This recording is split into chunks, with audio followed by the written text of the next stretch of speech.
Hello, welcome to Therapy in the Great Outdoors. I'm Laura Park Figueroa. Today, we are going to talk about hiring. I got a question on Instagram from someone that said, what do you look for when you hire? And I thought that I have a lot of thoughts on that and some things that may help you in your nature-based practice if you are thinking about hiring or growing your team. And a lot of what I will share actually is applicable even if you are going to use independent contractors, because anyone that is on your team in your business reflects your business to other people. So I'm going to dive into that in just a moment. But first, I want to share with you some updates because last week's episode was my year-end review and some of my numbers were wrong. Now, I don't have the full report yet from my accountant, and I'm trying not to bug her because this is tax season and the beginning of the year is crazy for all accountants. So basically what happened was I reported my numbers last week, and you can go back. I won't go into detail here, but you can go back and listen to that episode.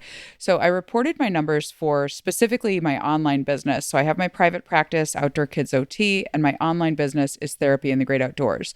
A large portion of my time last year was spent splitting these businesses into two fully separate businesses. So when I reported my numbers on the Therapy in the Great Outdoors business, I reported that I had a 2.7, like I guess almost 3% profit margin, which is really low for an online business. And I shared why I thought that number was rather low. But then I got a report from my accountant for the end of the year, like my year-to-date report, and I realized that I had looked at some numbers wrong when I reported last week because I had looked at December numbers for my profit number and not looked at the year-to-date number for my profit number. So my profit was actually a little bit higher. But the interesting thing is that on my accountant's report, she reported that my profit margin was like 20 something percent. I forget what it was. And I actually didn't write it down. I talked a little about this on Instagram, but 20 something percent. And I was supposed to have had like $22,000 or something in profit. And I messaged her after I got that from her. I was like, oh, wow, I was way more profitable than I thought. And then for a minute, I was like, wait, but why? That doesn't make sense because if we had that much profit at the end of the year, there should be at least that much in the bank account, right? And at the end of the year, I think I ended with like 5,500 or so in my bank account for the online business, which I, just officially split out from the practice last year. So I was confused and I reached out to her and said, how is it possible that I had $22,000 in profit, but then there's not that money sitting in the bank?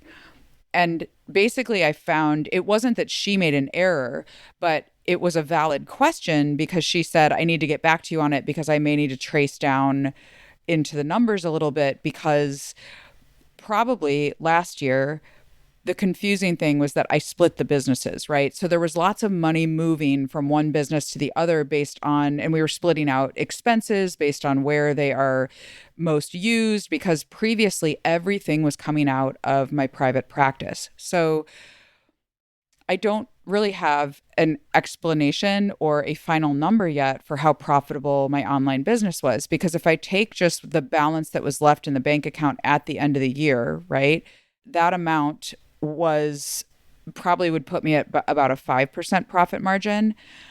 But her numbers for the year-to-date numbers for the online business were much higher than that. So I'm sharing this story, even though I don't have the final numbers, to again let you in on the real, the good, the bad, and the ugly of running a nature-based practice. Like you need to be, as the business owner, looking at your numbers and asking your accountant questions to make sure that your books are correct, right? Because even your accountant, as expert as they are, I love my accountant and I trust her implicitly. I just love her so much. Her name is Sandy York, Fit Money Coach. I don't think she's taking new clients. At least I know she would not be taking new clients now because it's tax season, but highly recommend her. But my point here is that when you do something like split a business out from a business that was existing and try to separate out all the expenses, it can be really complex to sort through exactly to get the exact right numbers, right? And so the fact that I asked her that question, she said she'd need to get back to me to kind of drill down a little bit more into the nitty-gritty details of my reports.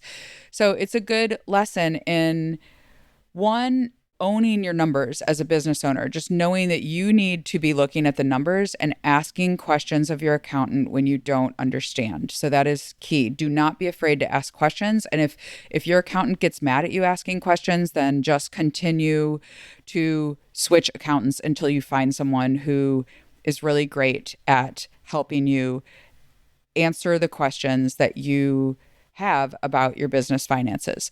So, and I say accountant, some people use a different bookkeeper than accountant. So whoever you're interacting with about your money, whether that's your bookkeeper and you talk to your accountant once a year, like just work with people that you can ask questions of. So I think when I've looked at the numbers, I think that my profit margin was probably more like 5%, which still is low for an online business. But again, it's hard because the businesses were kind of intermingled for the first few months of the year. So my numbers might not be perfect this year for my reports. Now for the IRS, they have to be, good. They're legal and everything. But for my reports, I may not get like really clear numbers on the practice itself and the online business itself until this year, because this will be 2023 will be the first year that my businesses were completely, existing unto themselves for the entire calendar year.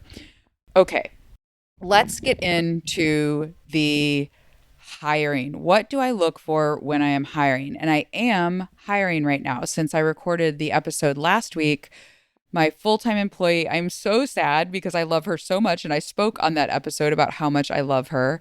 My full-time employee is moving back to be with her family. And she has told me it was like the hardest decision because this is her favorite job ever. And she just loves her work at Outdoor Kids OT. And like, she feels so happy in her work, but she misses her family.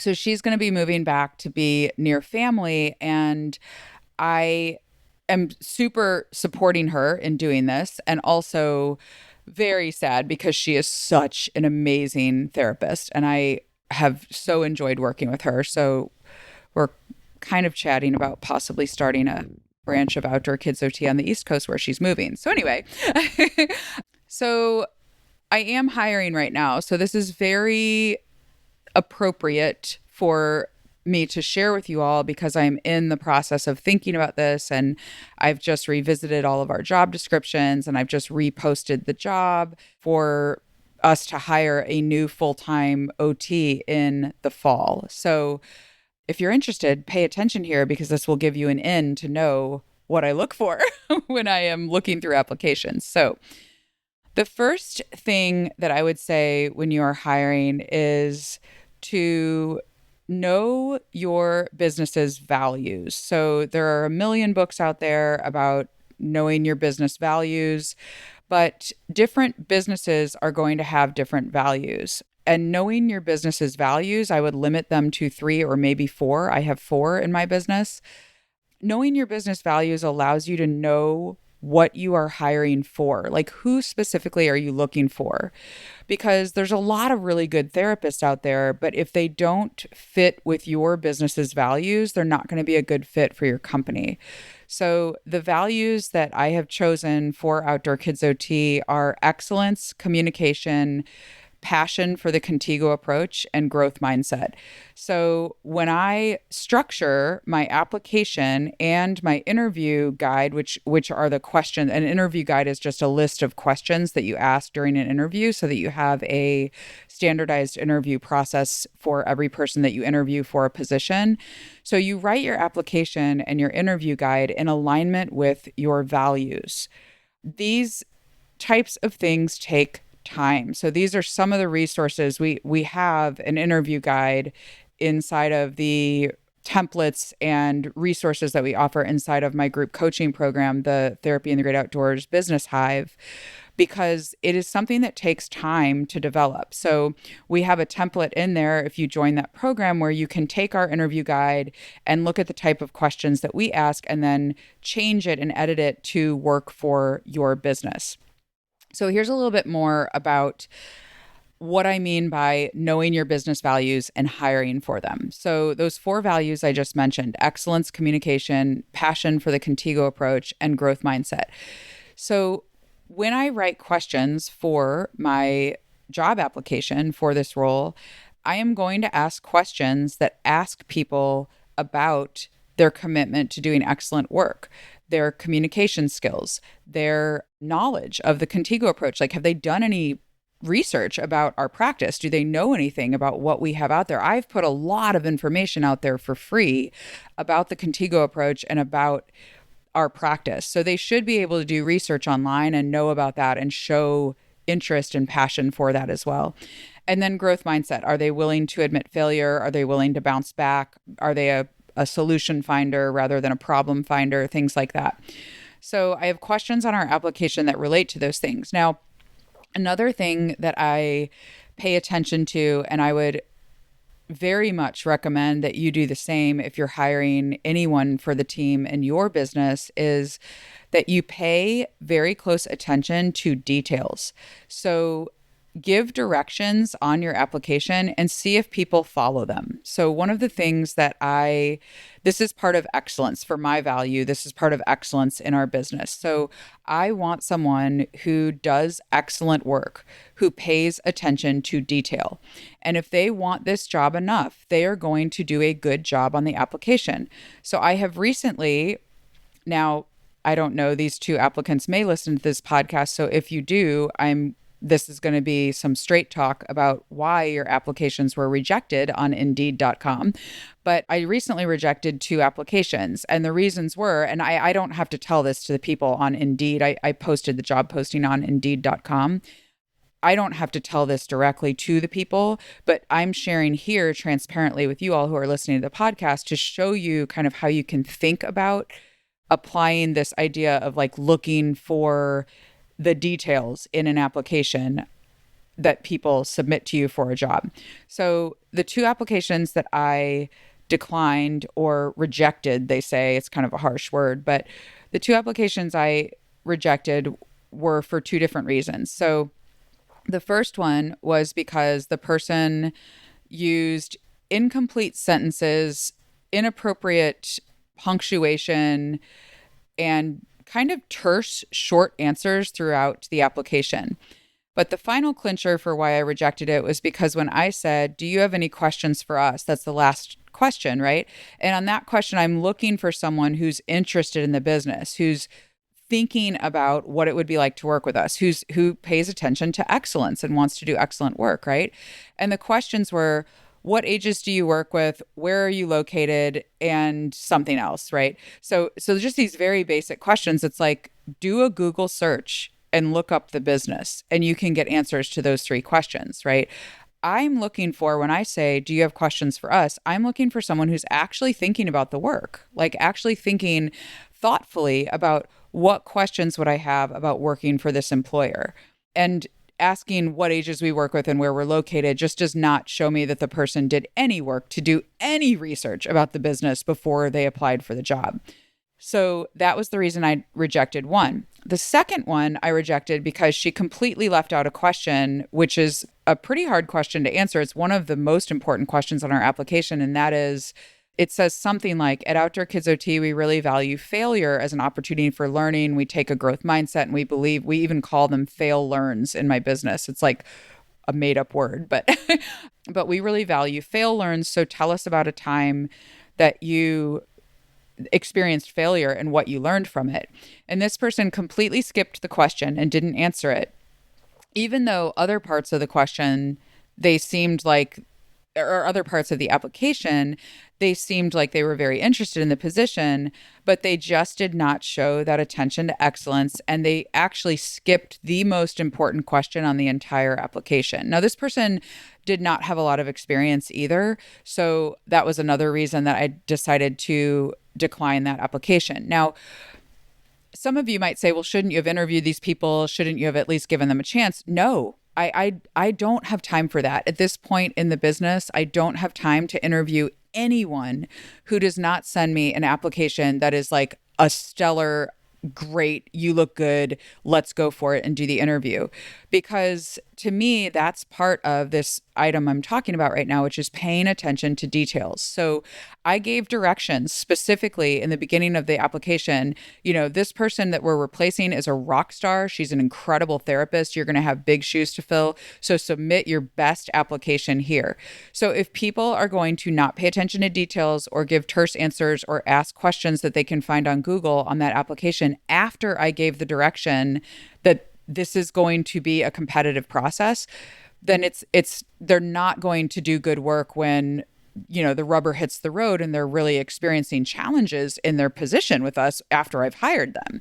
Like, it's a screener, basically. Your job application is a screener. So do your best work when you submit this application is the instructions I gave. And so if that's their best work, then I've already given the instructions. If that's their best work, then I feel perfectly justified in declining the applications and declining to even interview these people. Okay, so the first was know your business values and write your application and interview guide in alignment with your values. The second was to really pay attention to the details, give directions and see if people follow them. Okay, the third item is to ask people for work samples. Now, this isn't something I do, but I do know other nature-based practices that do this, and I may do this in the future. It's a good way if you're on the fence about hiring someone to do a little bit more investigation into the quality of their work. So you can ask for a sample note with all of the identifying details taken out, of course, for HIPAA compliance, but ask for a sample note or ask them to do a project for you, something that you might ask your employees to do. I don't know your specific business, but ask for them to do a kind of test project for you and see what the outcome is. See if they follow your directions, if the work is up to the quality that you would expect from one of your employees. Okay, number 4 is do working interviews after an initial Zoom or in-person interview. So this is very, very important. We do this at Outdoor Kids OT, where we have the person after we interview them on Zoom. So the first step is application, right? And it's a screener, like I said, for me to decide who I want to spend precious time and money in the business interviewing, because it takes time and money to interview. Your time or your employees' time, if they're interviewing, you're paying them. So you want to make sure that the people that you are bringing in for interviews are worth spending that time. After that initial interview on Zoom or in person, we do ours on Zoom because I don't live in the state where my practice is. So I always do Zoom interviews. After that initial interview, do a working interview. And you can structure this a lot of ways. So you could have the person come to observe one day and then maybe come back another day and lead a session or co-treat for a session with the therapist that's there. I believe in some states you do have to pay people for that time. I don't pay people for that time. I think that is part of the interview process, as if you would be interviewing at a business, but just check your state laws on that and make sure that if you are asking people, I believe in California, it's if you're asking people to do work that you are going to use in your business. Like, for example, if it was an online business and you had them create a digital graphic or something for you, you would need to pay them for that work. You can't tell people it's part of an interview process and then use something they created for your business. But for Outdoor Kids OT, for our practice, we treat this as like an in-person interview, but it's a working interview where the person is prepped beforehand. They are leading part of the session in our outdoor groups with kids. So I can't remember, we hired last year. I can't remember if we had people do 2, if they observe once and then come back to do a working interview. My employees have done these for the last several years, so I can't remember what the process is right now. We have it written down somewhere, but I believe they do observe first and then come back to lead a session, so they have a little bit of familiarity with it. And then the nice thing about that for my practice is that my employee then gets to give me feedback as well about their experience with the person. And we kind of go through a little rubric that we've created to kind of just assess different areas for how they interacted with kids, how creative was their activity, how were they at managing the group, how were they at, managing or responding to the chaos that you sometimes have in a group setting, in a nature setting with children. So, or managing a therapy group outdoors in a wild nature setting with children. So that is a very telling piece, because that allows you to see the person in their true work environment, right? It allows you to see how they'll interact with kids. It allows you to see how they interact with parents even, because if they're there for the whole group or the whole session, you're seeing how they introduce themselves to parents, how they speak to parents, and how they interact with the kids as well. So that is key. I highly recommend, if you're hiring therapists, to do a working interview, whether they're independent contractors or employees. I think that's really important to see them at work. Okay. And the last thing is which I mentioned just now to wrap this up, is to have other people weigh in. So I definitely, now that my business is fairly big, I definitely have employees weigh in, because they are going to be the ones working with this individual, having this individual on our team. Our staff at Outdoor Kids OT do team meetings. I lead the team meetings once a quarter, and my lead therapist runs our team meetings every month. So she does 2 meetings and then I do a meeting. She does 2 meetings and then I do a meeting. So there are therapist only meetings, and the purpose of those meetings is for them to get support and to mentor one another, talk about ideas, talk about challenging situations in therapy. And so my lead therapist is the one kind of mentoring them and helping them with that. And so I think that it's really important for me as the CEO of the business to make sure that any therapist that I would hire is a good fit with the current team. And I rely on my lead therapist and the other employees to give me feedback about that. So having other people weigh in is key. So in sum, I talked about these a little bit out of order about how I wrote them down on my outline here. But I think the first was know your business values and write your application and interview guide in alignment with your values. The second was pay attention to details, give directions, and see if people follow them on your application. Third, ask for work samples. Fourth, do working interviews. And fifth, have other people weigh in. Sometimes we as CEOs we have tunnel vision, and we need other people always helping us to see the things that we can't see. Nobody in entrepreneurship is an island. No one does this by themselves.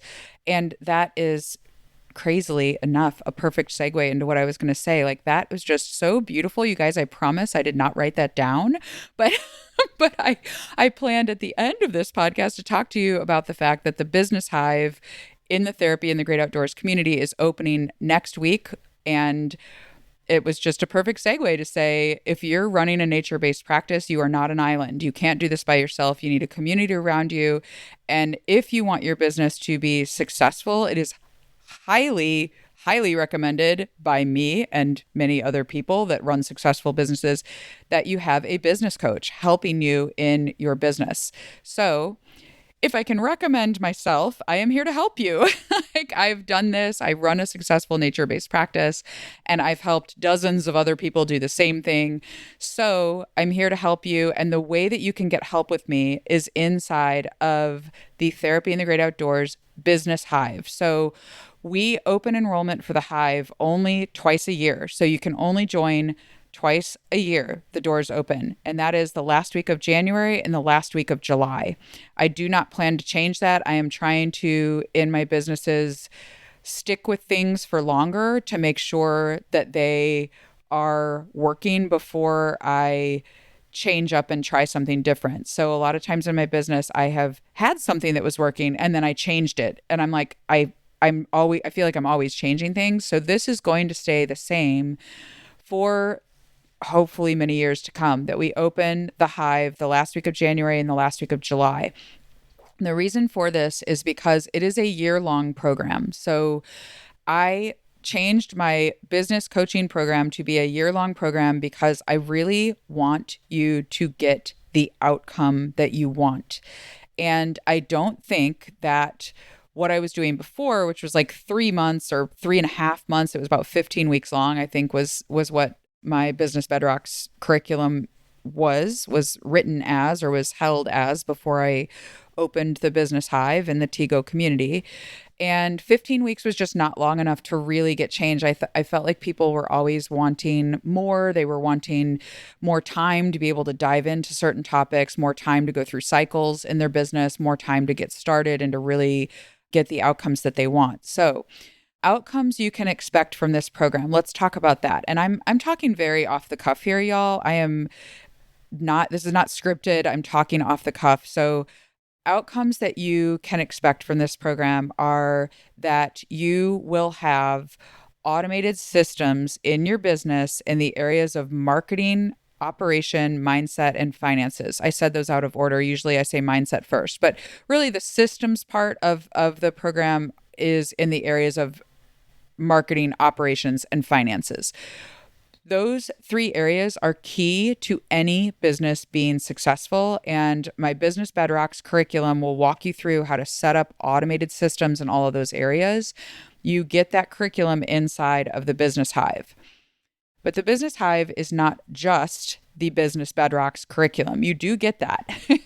But you also get a supportive community around you. Right now we have 18 people, I believe, in there. It's always kind of hard for me to remember because there's a couple of admin people in there. So I know it says 21 now, but I think there's 18 members inside of there right now. And some of them have been running a business for a while. Most are in startup phase because people need those automated systems in the early days of their business. That's the best way to do it, is early in your business. So you get the Bedrocks curriculum, but you also get that supportive community around you. And these people are incredible. I'm going to be doing some interviews with some of them in this coming week as we open the cart or the enrollment. It's not really a cart for enrollment in a group coaching program, but as we open the doors for the group coaching program, I should say, I'm going to be interviewing some of them to talk with them about what they have gotten out of the program so you can hear directly from them. But they are really incredible people. They've set up weekly work calls where they meet twice a week to just work on things together in their businesses. And just this sense of community and camaraderie and like supporting one another as we go, I think is so important. So it's me as a coach. Yes, like I know a lot about business, and this is the program where you get my business brain, you get full access to me. Like this is my priority in my business, is supporting this program and the TGO students that we have in my nature-based course. So this is what I spend my time doing inside of the Therapy in the Great Outdoors business. And I am here to support you along with all of these amazing people in the community. In addition to the community and the coaching and the curriculum that you get from the Bedrocks program, you also get a ton of templates. So I guess I could call that content for another C letter: curriculum, coaching, community, and content. So content is, nobody needs more useless content, right? We're all content overloaded and losing our minds with how we're exposed to so much content on a daily basis. But this content, if I want to use that word, is actually organized in a way that will be very helpful to you in your business, because we have things inside of the resources and templates section of the Therapy in the Great Outdoors community that are intended to help you save a ton of time in your business. So I'm logging into it right now because I want to read you all some of the things that we have. So we have, oh gosh, I won't read them all. There's like 10 here or so, but we have a super bill template. We have a feedback survey that you can use to send out to people after they attend one of your programs or services. We have a welcome packet for students or volunteers or counselors for camp. We have an intake form template. We have a parent welcome packet, email template to reach out to schools to form partnerships. We have a inquiry call and consult call templates. We have just like loads of behavior policy for groups and camps. So you can kind of get a feel for what's included there. There's lots of done for you resources there that you can use in your practice without having to reinvent the wheel. So the enrollment is going to open on, if I knew the date, that would be good, wouldn't it? Monday, January 23rd, we will open the cart, and it will close on Friday, January 27th. So you can message me inside of the Therapy in the Great Outdoors community, which, if you're not a member, you should join at therapyinthegreatoutdoors.com. But you can message me there. That's a free community. You can message me there and let me know if you have any questions. You can also reach out to me on Instagram at Laura Park Fig. And that's it for today. I'll see you all next time. Bye. Thanks so much for joining us today for Therapy in the Great Outdoors. If you can't get enough, if you just want even more information about nature-based pediatric practice, head on over to therapyinthegreatoutdoors.com. At that website, you can join our free community, Therapy in the Great Outdoors, that has loads of resources for you to support your nature-based work with children, as well as a free ebook that I wrote called The Nature-Based Practice Roadmap. It is a guide to help you focus and avoid costly mistakes, which I might have made myself, as you start or grow your nature-based pediatric practice. On the website, you can also join the waitlist for the Contigo Approach online course. Contigo stands for Connection and Transformation in the Great Outdoors. This course will teach you everything you need to know to become an expert in nature-based pediatric therapy. To my knowledge, it is the only evidence-based, operationalized framework for pediatric nature-based therapy. And what that means is that when you take the Contigo Approach course, you will have a shared mental model for yourself, your clients, and your team. And this is how you grow a business, by having a framework that you use in your business that helps kind of anchor everyone to what is going on here and what are we doing. You'll learn about the research-based and theoretical foundations of nature-based practice and loads of practical how-tos about nature-based practice. How can you do nature-based practice in alignment with the evidence in order to get the best results for your clients? So a lot of times when people start out in nature-based work, I think they're DIYing it, which is fine. We learn a lot by DIYing things. However, you're not often sure if you're doing things correctly. And that means you could be making mistakes that could be costing you valuable time with families and children and getting them the outcomes that they really want from your session. DIYing also costs you personally valuable time and money as you are getting started in nature-based work. And this course can save you all of that time and money. This course also includes lifetime access, including any updates we make, and ongoing mentoring for years to come on our mentoring calls that we offer with the online course. So truly gives you everything you need to become an expert. I promise that. And it's the only course that will guarantee that for you. So head on over to therapyinthegreatoutdoors.com. You can also go to contigoapproach.com, but I have tried to make everything available at therapyinthegreatoutdoors.com to make it easy to find all of the resources there in one place for you. That's it for today. Get outdoors, connect, reflect, and enjoy the business and practice of therapy in the great outdoors.